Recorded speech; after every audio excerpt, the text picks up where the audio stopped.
2025년 10월 12일 영광의 다름질 주일예배에 동참해 주신 모든 분들께 진심 어린 감사를 드립니다. 오늘은 누가복음 1장 5절에서 12절 말씀으로 복음은 이미 성취되고 완성된 사건과 열매입니다 라는 제목으로 말씀을 나누려고 합니다. 우리는 지난 시간에 복음의 유래에 대해서 생각을 해봤습니다. 원래 복음이라는 이 말은 헬라어에서 유엥겔리온이라는 말로 유래가 됐는데 로마가 지배하는 나라들에서 국가적으로나 개인적으로 좋은 소식을 전달할 때 이 복음이라는 용어가 사용되었다고 말씀을 드렸습니다. 그런데 기독교가 이 복음이라는 단어 앞에다가 수식어를 첨부하여 구별하게 되었는데, 예를 들면 마태복음 4장 23절에 천국복음, 마태복음 1장 1절에서 예수 그리스도의 복음, 누가복음 4장 43절에서 하나님의 나라의 복음, 그리고 로마서 1장 1절에서 하나님의 복음이라고 말씀을 했다고 드렸습니다. 그렇다면 기독교가 복음에 대해서 천국복음, 예수 그리스도의 복음, 하나님의 나라의 복음, 하나님의 복음이라고 표현했을 때 강조한 것이 뭐였죠? 복음이 어디서 나왔는가 하는 복음의 출처, 그리고 또한 복음이 언제부터 시작되었는가 하는 복음의 기원과 근원에 관한 문제였습니다. 그 근원이라면 기독교의 복음은 어디서 난 것이 아니죠? 세상에서 난 것이 아니고 오직 사람이 만들어낸 것도 아니고 너무나도 철저하고 정확하게 하나님에게서 나온 기쁜 소식이고 하나님이 만들어내신 좋은 소식, 그리고 하나님이 인간에게 선물로 주시고자 이루신 말씀이라고 말씀을 드렸습니다. 그런데 이 복음이 이루어진 팩트, 사실이라면 이루어졌다는 이 소리를 듣는 사람들이 있어야 되겠죠. 그리고 또한 그 내용이 있어야 될 겁니다. 그리고 결과적으로는 이루어진 변화가 있어야 하고 이루어진 결과가 반드시 있어야 될 겁니다. 그런데 있었습니까? 없었습니다. 그러면 없는데 왜 결과로 증명할 수 없는 것을 미리 성경에 이루어진 말씀이라고 말씀을 했는가 하는 거예요. 이 말씀은 예수가 이렇게 살았고 이렇게 죽었고 부활했고 승천했다는 그런 일련의 전기를 뛰어넘어서 예수가 예언대로 모든 것을 행하심으로 그 열매가 이렇게 맺어졌고 그 결과가 이렇게 나타났고, 또한 예수님의 사역으로 인해서 우리 인간의 삶이 이루어진 변화가 있어야 했다라는 말씀입니다. 그런데 기독교 초기에는 제자들과 사도들의 모습에서 아무것도 이루어진 것이 없었습니다. 이유는 인간적인 차원에서 제자들의 처지, 입장, 신분, 그리고 여건 등이 그때보다 더 나아진 것이 없었기 때문에 그래요. 그런데 우리 한국 기독교도 초창기에는 부자들이, 권력 있는 사람들이 교회를 나왔습니까? 실제적으로는 가난한 사람, 세상적으로 낮은 사람들이 교회에 나왔습니다.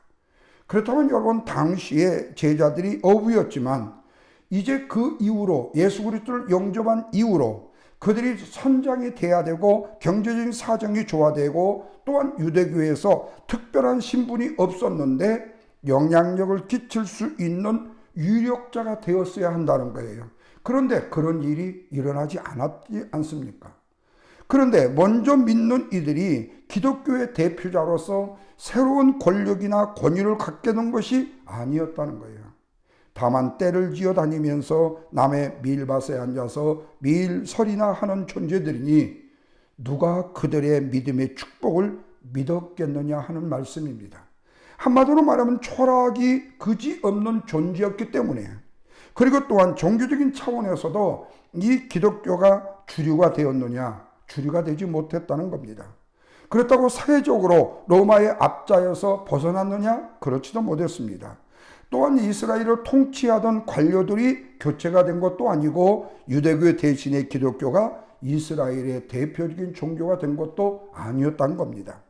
그런데 왜 예수님은 다 이루었다라고 선포를 하셨느냐 그 말이에요.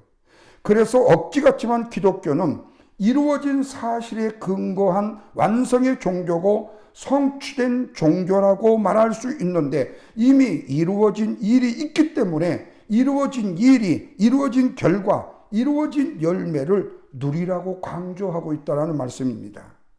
자, 그래서 오늘 본문 5절과 6절 말씀에 보면 하나님 앞에 의인 두 사람이 있다고 말씀합니다.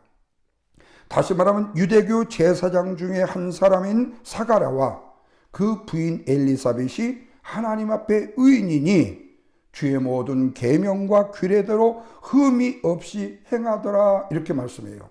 여러분, 이 말씀을 보면 이들이 지금 기독교인으로 변화가 되어져서 의인이 되었다라고 생각할 수 있게끔 여겨질 수가 있어요. 그러나 이 표현이 사실이라면 예수님이 이 땅에 오셔야 될 이유가 없었겠죠. 그렇잖아요. 예수님 없이도 이미 하나님 앞에 의로운 두 사람이 존재하고 있는데, 십자가의 사역이 없이도 의로움을 지금 쟁취한 사람, 성령의 사역이 없어도 주의 모든 규례와 법도를 흠이 없이 행할 수만 있다면 예수님이 십자가를 지실 이유도 없고 성령이 강림할 필요도 없는 거 아니냐 하는 물음이에요. 그렇다면 또한 자연히 구약의 예수님과 관련된 대부분의 예언에서도 애초에 필요가 없었지 않겠어요? 신약의 서신서의 바울이 그렇게 강조했던 인간의 행위로는 의로워질 수도 없고 오직 예수 그리스도의 사역으로만 의로워질 수 있다는 이 내용도 아무런 의미가 없을 수 있다는 겁니다. 그렇다면 여러분, 기독교는 예수를 전한 이유가 있었게요? 사람들이 예수를 믿을 만한 이유가 있었을까요? 없었을 거란 거예요. 이 말씀을 좀 더 리얼하게 말하면 당시의 의인이라고 말하는 예수님을 대신할 수 있는 사가랴와 엘리사벳에게 물어보고 그들이 알려주는 방식대로 따라 살면 되었을 것이라는 거예요. 여러분, 제가 이렇게 말씀을 드리면 너무 심하게 말을 하는 거 아니냐고 생각하실 수 있지만, 저는 성경이 거짓말을 하고 있다라고 주장을 하는 것이 아니라 성경에 기록되어 있는 내용을 왜 이렇게 표현을 했는가를 묻지 않고 기록했다거나 이해하고 설명하면 안 된다는 것을 지적하고 싶은 것입니다. 그렇다면 여러분, 과연 이 두 사람이 무엇을 행했기에 의인이라고 부름받게 되었는가 궁금하지 않으셔요? 이건 행위가 아닌 하나님이 그렇게 여겨주셨기 때문이라는 사실이에요. 자격도 없지만 능력도 없지만 목사 안수 받는 날 목사로 여겨주심으로 내가 목사가 되었듯이 말입니다. 그런데 우리는 어떻습니까? 목사님, 목사 안수 축하합니다. 그러면요, 목사 입장에서요, 안수 받은 목사 입장에서는 아니에요, 그렇게 말해요. 그러면요, 상대방이 그래요. 무슨 말씀을 해요? 목사님은 충분히 목사님이 되실 만한 자격이 되신 분이십니다. 그러면 어떠죠? 내 마음이 좀 흡족해지잖아요. 그러면서 하는 말이 그렇게 생각해 주셔서 참 감사해요.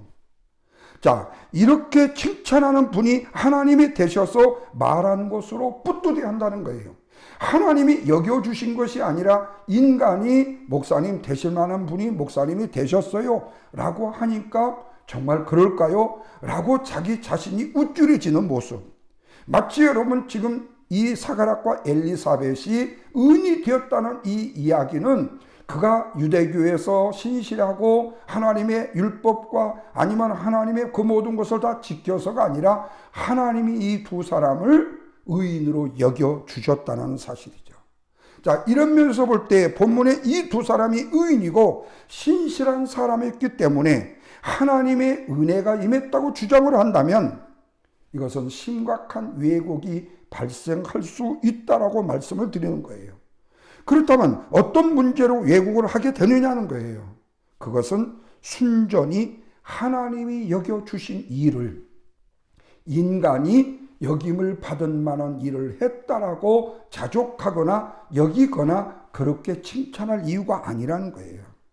그런데 이것을 하나님이 여겨주셔서 인정하지 않는다면, 그리고 우리의 인간의 행위로 엘리사벳과 그리고 사가랴이 행위로 인정을 받았다면 하나님의 입장에서는 하나님의 속성과 하나님의 성품을 왜곡하기 때문에 문제가 된다는 사실이에요. 바로 이 말씀을 드리는 거예요. 그리고 또한 인간의 입장에서는 소망이 없는 인간이 불행해지기 때문에 문제가 된다는 사실입니다. 왜냐하면 만약에 인간이요, 이 두 사람처럼 의로워질 수 있다면, 뭘로요? 율법을 지키고 선한 행위를 통해서 의로워질 수 있다 할지라도 그럴 가능성이 있는 사람은 매우 극소수이기 때문에 아니요, 있을 수가 없죠. 여러분, 만약 여러분 중에 누가 성경에서 의도를 가지고 이 표현을 했다고 하더라도 의롭게 소개된 사람은 인류 역사상에서 10명도 안 될 거라는 거예요. 더 정확하게는 인간이 주의 모든 계명과 규례대로 흠이 없이 행할 수 있다 할지라도 그 가능성은 또한 희박할 것이라는 겁니다. 설령 많은 사람들이 하나님의 쓰시기에 합당한 사람이 되고자 애를 쓰더라도 성경에 소개된 사람은 딱 한 분, 예수 그리스도밖에 없다는 겁니다. 그런데 인류 역사를 통틀어서 극소수에 불명한 한 명이 되고자 하는 가능성을 위해서 보다 많은 사람들이 의인이 되고자 도전을 한다고 한다면 많은 인간들은 인생을 허비하면서 결국에 실패해지기 때문에 그 인생은 불행해질 수밖에 없다는 말씀입니다. 그렇다면 여러분, 하나님께서 쓰시고자 하는 하나님의 방법은 과연 뭘까요? 이를 대표적으로 바울이 자신이 하나님 앞에 선택을 받고 쓰임받은 이유에 대해서 고백하는 디모데전서 1장 12절 말씀을 통해서 알게 돼요. 나를 능하게 하신 그리스도 예수, 우리 주께 내가 감사함은 나를 충성되이 여겨 내게 직분을 맡기심이라고 말했죠. 여러분, 이 말씀을 자세히 보시면 알겠지만 바울이 충성되이 여김을 받은 것과 직분을 맡은 것이 자기의 힘과 노력이라고 말씀했나요? 아니잖아요. 그럼 누구 때문이라고 합니까? 누구 때문에 그렇게 됐다고 말을 합니까? 나를 능하게 하신 예수 그리스도 때문이라고 말이에요. 내 힘과 내 능력이 아니라고 말씀하고 있다는 사실입니다. 그렇습니다. 우리의 인간의 힘과 능력과 노력과 열정과 열심으로 의인이 될 수 있는 것은 아니다, 그 말이에요. 그런데 이보다도 더 나아가서 근본적으로 하나님이 아브라함을 선택하시고 복을 주신 이유도 로마서 4장 2절은 이렇게 말합니다. 아브라함이 하나님을 믿음에, 자기가 믿었나요? 아니죠. 하나님이 부르셨죠. 그런데 그것이 그에게 의로 여겨진 바 되었다 그랬어요. 하나님이 부르셔서 그 아브라함에게 의로 여겨진 바가 되었다고 말씀했어요. 아브라함이 믿음이 있고 아브라함이 노력으로 열심히 해서 율법을 모두 다 지켜서 의인 된 것이 아니라 하나님이 그렇게 여기셨다는 거예요. 여기서 말씀은요, 하나님께 여김을 받은 사람은요, 때로는 의롭다고 여김을 받고 때로는 충성스럽다고 여김을 받고, 믿으시죠? 때로는 흠이 없다고 여김을 받았다는 거예요. 그래서 하나님의 모든 사역이 인간에게 은혜가 되고 모든 사람이 행복해질 수 있다라는 말씀을 비등해 드리는 겁니다. 근데 우리를 더 혼돈하게 만드는 말씀이 본문 6절과 7절입니다. 여러분 자세히 보세요.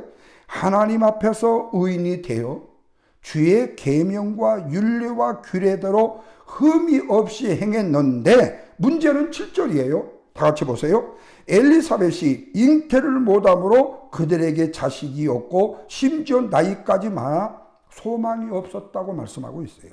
그렇다면 우리는 후딱 이렇게 생각할 수 있어요. 아니, 의인이라며.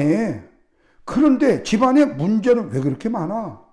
의인이라면 만사 형통으로 애도 때가 되면 있어야 되고 애도 때가 되면 낳아서 잘 길러줘야 되고 모든 것이 만사 형통해야 되잖아요. 의인이니까요. 그런데 의인이라면 문제가 없이 만사 형통해야 되는 거라고 우리는 생각할 수 있는데, 그렇다면 우리는 그 원인을 어디에서 찾아야 되느냐? 바로 당시 사가랴과 엘리사벳은요, 유대인이었습니다. 그래서 유대교의 방식에서 찾아야 돼요. 이스라엘 당시 종교인 유대교는요, 구약에는 없고 신구약 사이에 이스라엘이 자체적으로 새롭게 만든 종교가 바로 유대교입니다. 알다시피 당시의 이스라엘은 로마의 지배를 받았지요. 로마가 파견한 총독 빌라도, 로마의 임명을 받아 이스라엘을 지배하는 분봉왕 헤롯이 있었습니다. 그런데 실제적으로 유대교가 유대인의 삶을 누가 통치하고 있었습니까? 입법, 사법, 행정, 종교 모든 분야에서 완벽하게 유대교가 했습니까? 이스라엘 백성이 했습니까? 아니잖아요. 로마가 장악을 했고 로마가 철저하게 통제를 하고 있었어요. 그래서 본문 8절과 10절 말씀에 보면 유대교 제사장들의 반열을 24반열로 나누어져 있는데 각 반열이 1년에 2번씩, 그리고 이번 안식일에는 다음 안식일까지 일주일씩 성전에서 봉사를 한다거나 매일 아침과 저녁으로 분향을 하는데, 이때에 제사장들은 5명이 한 조가 되어서 들어가는 거예요. 그리고 그 중에 한 명이 분향을 하는데 제비를 뽑아서 선정을 했다고 말씀하고 있어요. 그렇다면 여러분, 유대인의 핵심인 유대교에서 유대교에 종사하는 제사장이 하나님 앞에 의인이요 주의 모든 계명과 규례를 지킴으로 흠이 없이 행한다는 제사장이 제사장의 반열에 차례대로 제사장의 전례를 따라서 유대교의 종교적 활동이 진행되는 주의 성전에 들어갔어요. 이것이 당연하게 유대교의 종교적 행사인 분향을 하게 했고, 같은 시간에 유대교인 이스라엘의 모든 백성들은 그 분향 시간에 바뀌어서 기도를 하고 있었어요. 처음부터 끝까지요. 하나에서 10가지예요. 온전히 유대교적인 종교 행사와 유대교적인 종교의 방식이 진행되고 있었다, 그 말입니다. 그렇다면 유대교의 현상은 일어나야 되는 거 아니에요? 유대교적인 현상이 일어나야 되는 거 아니에요? 그래서 유대교가 기대하고 의도하고 계획하고 예상하는 상황이 이어져야 된대요. 그런데 이것이 오늘날 모슬림이 오후 2시면은 동쪽 모슬림 성전을 향해서 땅바닥에 엎드려 기도하는 모습과 거의 흡사하다는 거예요. 이것을 뭐라고 말하죠? 바로 외식적이고 형식적인 신앙이라고 말하는 것입니다. 그렇다면 11절 말씀에 주의 성전에서 주의 사자가 그에게 나타나 향단 우편에 서자 사가라는 보고 놀라워 무서워했다. 자, 이렇게 지금 반열로 나누어 가지고 성전에 들어가서 제사를 지내고 분향을 하고 있는데 전혀 예상하지 못하고 기대하지 않았던 일이 일어난 거예요. 그런데 정말 아이러니컬한 것은요, 이들이 지금 주의 성전에서 분향하고 그를 경배하면서 기도하고 있는 중이었잖아요. 근데 주의 천사가 다른 곳에 나타난 것이 아니라 주의 성전에 나타났다는 거예요. 다른 시간에 나타난 것이 아니라 제사장이 분향하고 백성이 기도하는 시간에 나타났다는 거예요. 정확한 장소에 정확한 시간에 나타났으니까 그 하나님을 반갑게 맞이하고 그 말씀을 들어야 정상이지 않아요. 그런데 사가는 왜 놀랍고 무서워했느냐 하는 거예요. 다시 말하면 마치 어떤 이 수도사가 하나님, 야훼 하나님, 나에게 하나님을 보여주세요, 하나님을 주세요, 매일 기도를 했어요. 그런데 어느 날 기도 중에 갑자기 하나님이 내가 하나님이다 그랬더니 그 수도사가 기절해 버렸대요. 왜? 평소에 하나님을 보여달라고 계속 기도만 했는데 진짜 나타나니까 기절해 버렸다는 거예요. 여러분, 그때 하나님 나타나서 하나님 나타나셨습니까? 감사합니다 하나님 이래야 되잖아요. 왜 무서워 기절을 하냐 그 말이에요. 지금 똑같이 이 유대교 안에서 일어난 일도 똑같다는 거예요. 그러니까 결국에 예상치 못하고 기대하던 일이 일어나니까 아이러니컬하게도 그들이 기도하는 중이에요. 다른 곳에 나타난 것이 아니라 성전에, 주의 성전에 분향하고 백성들이 기도하는 시간에, 정확한 장소, 정확한 시간에 나타났다. 그러면 그 하나님을 반갑게 맞아들여야 정상이지 않아요? 그런데 왜 사가는 놀랐고 무서워했을까? 그것은 유대교 제사장들은요, 그 순간에 무엇을 예상하고 기대했었겠냐 그 말이에요. 심지어 나타난 주의 천사가 사라에게 좋은 소식을 전해 주었는데 의인이라는 사람의 행동이 뭐라고요? 무서워 놀랬다는 거예요. 앞서서 사가랴에게 뭐라고 말씀했죠? 주의 모든 계명과 규례와 흠이 없는 행하는 사람, 유대의 종교적 행위를 충성스럽게 시행하던 사람이라고 했잖아요. 그런데 이를 알아듣지도 이해하지도 못하고 납득도 하지 못했다는 거예요. 그렇다면 우리는 이런 질문을 해야만 합니다. 도대체 이 사람들은 종교적인 행위를 왜 했는가? 오늘날 우리의 신앙인들도 마찬가지죠. 하나님의 은혜를 주님 앞에 구하고 예배를 통해서 하나님의 성령의 역사하심과 인도하심을 구하는데 정작 성령이 내 안에 임하게 되면 그 성령을 내가 흡수하지 못하고 받아들이지 못하고 놀래서 뒤로 자빠진다는 거예요. 정령 성령을 구해놓고도 성령이 나타나니까 놀랬다는 거예요. 여러분 반응이 이렇다면요, 이 종교에서 종교적인 장소와 종교적인 행위는 의미가 있을까요? 아무런 의미가 없습니다. 무슨 역할을 할 수 있을까요? 그렇지도 못합니다. 전형적인 유대교의 종교 방식이 진행되는데 유대교에서 전혀 예상하지 못했던 상황이 벌어졌다.